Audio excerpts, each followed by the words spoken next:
Welcome. Thank you for coming. I'd like to share a little bit of Torah based on a Siyum that we had last night in the Zechut, in the merit of our father who passed away on the 2nd of Shvat about 2.5-3 months ago, Reb Chaim ben Avraham. And I'd like to start by saying that I learned from rabbis that whenever you give over some Torah, you usually start with a joke. So I remember that Reb Aryeh Kaplan was asked if there are any jokes in the Talmud. And he said, yes, but they're all old. And so since all those jokes are old, I thought maybe we'd skip the joke tonight and just move forward with a little bit of Torah. So since COVID-19 shut our shul down on March the 17th, 2020, it stopped me and my siblings from having the opportunity of saying Kaddish for our father. And so I came home and decided that I would pick up Mishna and learn a little bit of Mishna every day to continue to help our dad's neshama have a higher aliyah. So in doing that, I came across a passage. So I've learned Mishnah Berachot, and I'd like to share a couple of teachings, a couple of thoughts around that Mishnah. But before I do, there's one from Chagiga, the section of Talmud Chagiga, page 9b, where it says, Amalei bar Hehe lehillel. So bar Hehe says to Hillel, what's the meaning of that which is written? You will return and see the difference between a righteous person and a wicked person, between one who serves God and one who doesn't serve him. A righteous person is the same as one who serves God, and a wicked person is the same as one who does not serve him. And Hillel answers, Amar le, Hillel answers back to Bar Hehe, one who serves God, one who doesn't serve him, they're both completely righteous. Nevertheless, there's no comparison between one who recites his passage 100 times and one who recites his passage 101 times. And it's this teaching that I wanted to sit as a foundation for the next few minutes in terms of what I want to share. Because back then in those days, 1800 years ago, it was customary to recite something 100 times to learn it. And so it was habitual. If someone did that, they were doing great things. They were learning something, but they were also falling back on a habit. And to push themselves a little bit further, to go the 101st time, showed that they were really working hard to grow, to change, to break out of their habitual means, their habitual way, and actually improve themselves in a different way. The Aleph, the extra one time that goes from 100 to 101, also represents the Aleph of Hashem, the oneness of God. And so in striving to go out of your habit, out of your traditional behavior, out of your traditional thought pattern, your traditional emotional response, or your traditional action, to go that extra little bit is already a strong, vibrant, and dedicated way of working towards improving your relationship with Hashem, with HaKadosh Baruch Hu. So with that framework, with that platform, I moved forward and pushed myself to learn even when I was tired one night or one day, even when I was feeling low or sad or too busy with the kids trying to get them set up for homeschooling. I thought it was important to pick up that Mishnah every day and learn just a little bit of Mishnah, to go 101 instead of 100. And so with that, I'd like to share a couple of things that I learned in Berachot. And to set the stage for the two pieces that I want to share with you, I want to talk about 3 levels of reflection. The first is behavior, that we see someone's behavior and we react to their behavior, or I see my own behavior, and I may just say, I don't like that behavior, I want to change it. And so it could be during these COVID times that I'm sluggish and I just don't really feel like doing something. And so I could just push myself and be really harsh with a lot of gavura, a lot of strength. I could push myself to change. Or I could be kind to myself and say, well, look, these are difficult times. Look at the context in which you're operating right now. And based on the context, is it appropriate to change the behavior at this time? So that's the second level that I want to address. So behavior first level, the context in which you operate, in which you think, feel, and act.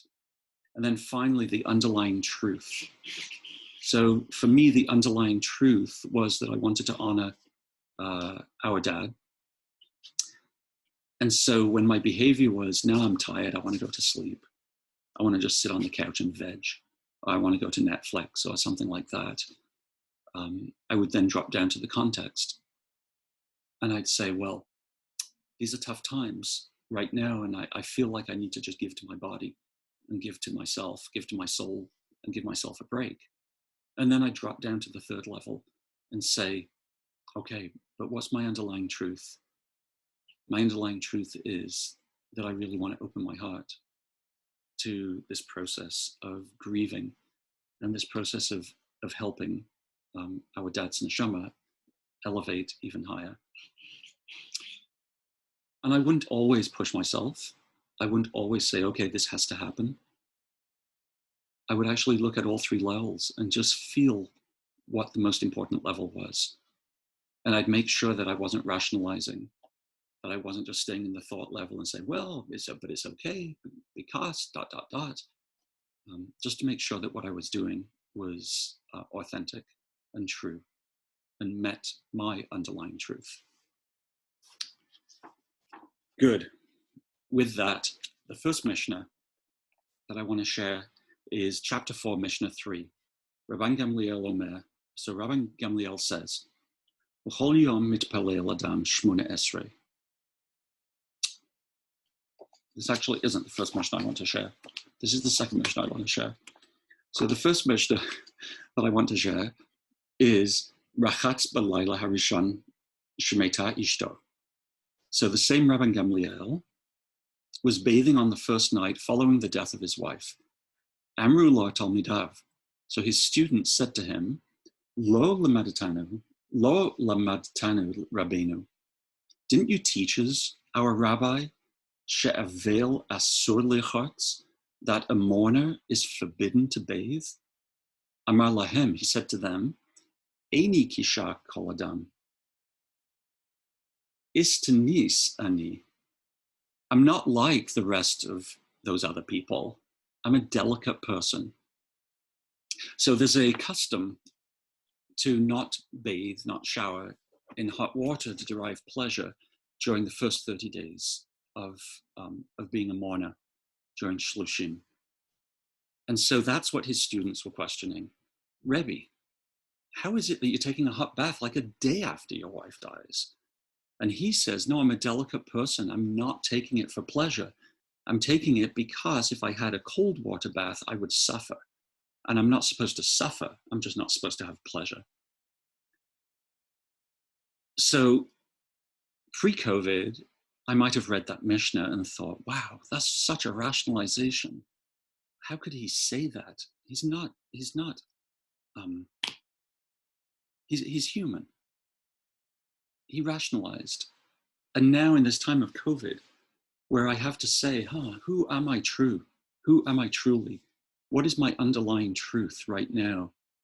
And based on that, am I rationalizing? Am I choosing to have a hot shower because really, really deep down, I want some pleasure because I'm just feeling the pain and the suffering of everything around me? Or am I really saying, no, I want a hot shower because I know that I shouldn't be suffering? So a lot of these things in Berachot are really all about, this is what you have to do. Or coming out of this, we get laws that say, do this, do that, or don't do this, don't do that. And I want to reopen that conversation and say that it shouldn't be black and white, that we have to look at context and we have to look at each person's underlying truth. And the underlying truth for me then is that Berachot, this whole Mishnah, is really about relationship. How do I have a better relationship with Hashem? And if that's what it's all about, then perhaps I don't have to listen so carefully when we're talking about customs, that I might have to go to my inner truth and say, for me, for the sake of my relationship with Hashem and growing it, I'm prepared to change things a little bit. The second Mishnah I want to share is from chapter 4, Mishnah 3, and now is the one that I started a few minutes ago. Rabbi Gamliel Omer. Rabbi Gamliel says, B'chol yom mitpalel adam shmona esrei, that every person is obliged to say the Shmona Esrei, the standing meditation of 18 blessings or 19 blessings or fewer blessings on Shabbat or whatever it is. Rabbi Yehoshua says, Me'ein Shmona Esrei, so just like a summary, right, or a digest of the Shmona Esrei. That's all you have to say. And Rabbi Akiva Omer, he says, Im Shagurat Filato Bapiv, that if you're fluent with the Hebrew in saying it in that way, the 18, then Yitpalel Shmona Esrei, then you have to daven or pray the full 18 benedictions. The Imlav, and if not, Me'ein Shmona Esrei, then you can just say a digest of the Shmona Esrei. So for me, this is really, again, about 100 versus 101, about how much can I push myself out of regularity, out of habit, into something new, into something that is more growth-oriented, and when do I just pull back and say, no, 100 is just enough right now. There's so much context around me that is pulling me away and dragging me down and pulling me away from my relationship with Hashem, that I don't need to push myself even harder with the possibility of failing and giving up altogether. So again, what I get out of this Mishnah in this time of COVID is that things aren't black and white, that we have to really sit carefully and think about what's my behavior, what's the context underlying it, and what is my underlying truth.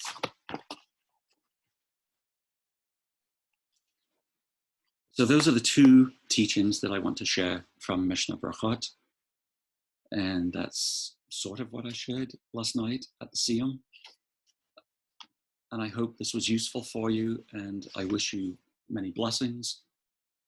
I wish you safety. I wish you health, parnasa, for those who need it. And I hope that you can also ask yourself those three questions. It's like, what is my behavior right now? Do I want to change my behavior? But before I make that decision, what's the context in which I'm operating? And once I understand the context and factor that in, what is my underlying truth? And once I've figured out my underlying truth, I can go back up to my behavior and answer the question about, do I want to change it right now? And so thank you so much for listening. And again, this teaching in the Siyum last night was in the zechut of Reb Chaim ben Avraham, who yesterday, if he was with us in the same way that he had been for so many decades, it would have been his 88th birthday. And so it was very fitting that we had a Siyum last night on that day. Thank you. All the best.